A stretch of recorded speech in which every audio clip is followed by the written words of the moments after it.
Ahoj, vítam ťa na mojom profile.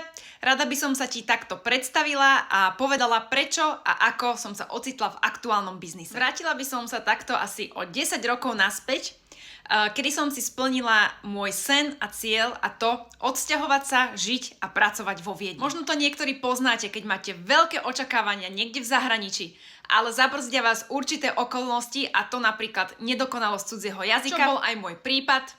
Moja školská nemčina mi jednoducho nestačila na to, aby som si našla nejakú skvelú prácu, a preto som sa musela zamestnať v hoteli ako chyžná. A tu sa začala moja 8,5-ročná cesta v hotelierstve.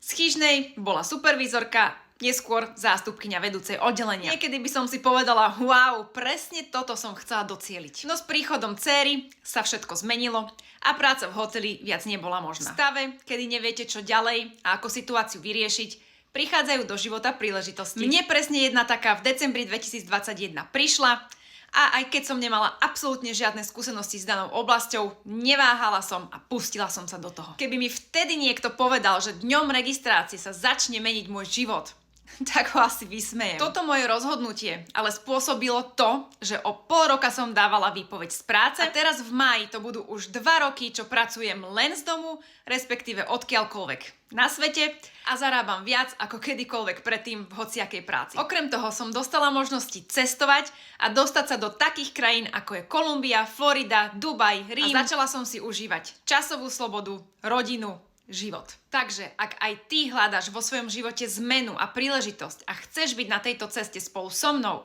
napíš mi správu alebo mi vyplň dotazník a ja ťa budem kontaktovať.